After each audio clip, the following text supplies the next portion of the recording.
The herd hierarchy is weird this week because it's week 5. These are not standings.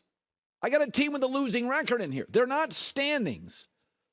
Some teams are undervalued. Some teams are overvalued. Here we go. Herd hierarchy. Time is now. Let's go. The top 10 NFL teams according to Colin. Number 10. Cincinnati Bengals. I don't care what their record is. They were 2-3 last year and won 10 of the final 11 games. Why? Because Joe Burrow got healthy. Arizona, 3 takeaways, 3 sacks. Burrow completed 78% of his throws without T. Higgins. They're back. Listen, this team, the last 4 years, has struggled in September and early October. Why? Because Joe Burrow's been hurt. And then he gets healthy, and they end up in Super Bowls and winning 10 of 11 games. You don't want to face Cincinnati. Seattle's going to find out this weekend traveling to the Midwest. The Bengals are officially out of their early turbulence, which they do on an annual basis. Number 9. The Chargers, I don't love the coach. I'll say this, though. Between Herbert and their weapons, they're one of 2 teams to score 24-plus points in every game. They had the Miami Dolphins beat. Again, some questionable coaching stuff. They give up too many big plays. That's why I have them at 9. But over the last 3 games, they have 16 sacks between Bosa and Khalil Mack. They do things I like. They protect their quarterback, and they go get yours, and they have a star at the most important position. I'll put the Chargers at 9. Number 8. Detroit. You may feel it's a little low. I'll get to that in a second. Listen, they're 12-3 over their last 15 games.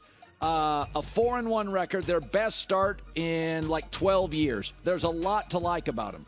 By the way, Jared Goff, somebody who I have defended for years, leads the NFL in big pass plays this year with 23. I have him in 8.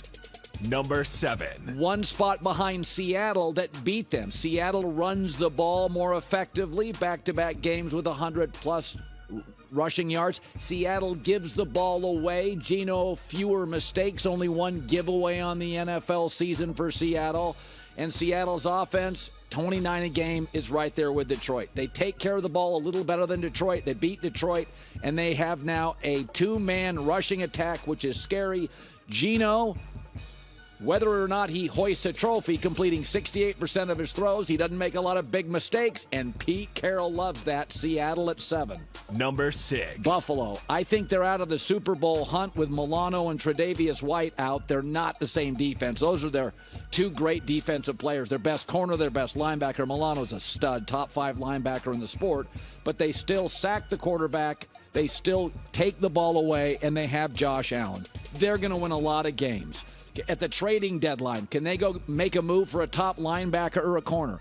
Quite possibly. A very strong front office, but those injuries hurt. I have Buffalo at 6. Number 5. Jacksonville beat them, neutral field. I'll give the Jags number 5.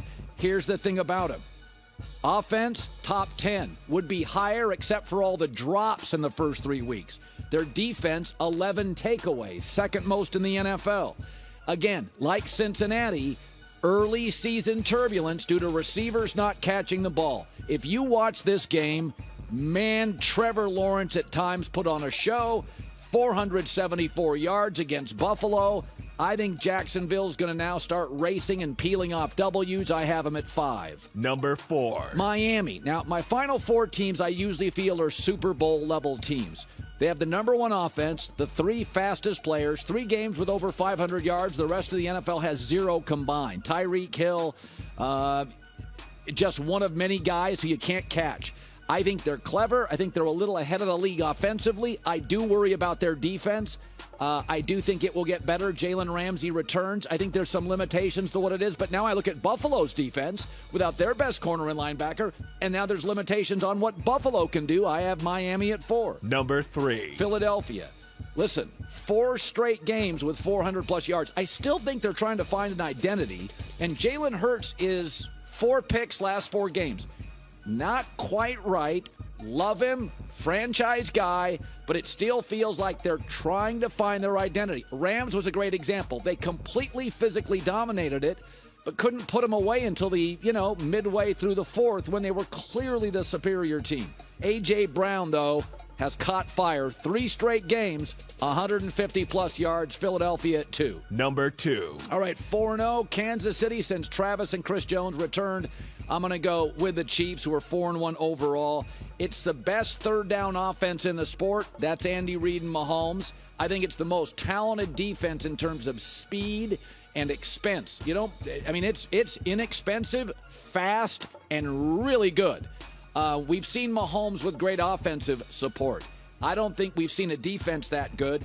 2 of their next 3 games are against the Broncos, so they're going to start pulling away from their division. Chargers play Dallas off an ugly loss. Keep your eye on Dallas this week. Should be pretty good. I have Kansas City at 2. Number 1. San Francisco just looks different than everybody in football. Now, Kansas City beat them last year in the regular season, and they were still good last year. But they lead the NFL in turnover differential. They don't beat you, they punish you. They don't beat you, they humiliate you. And they've got a chip on their shoulder from last year. I think they thought they were better than Philadelphia, and Brock Purdy got hurt. I don't know. They've never lost a game with Christian McCaffrey in the starting lineup, undefeated. I don't know how good Brock Purdy is. He's good. I don't know if he's very good. I don't know if he's excellent. I just think he's good. Hi, everybody. Thanks for watching. Subscribe here to get the latest from the show. Also, be sure to check out more of the best clips from The Herd or go watch a few segments from other shows on FS1.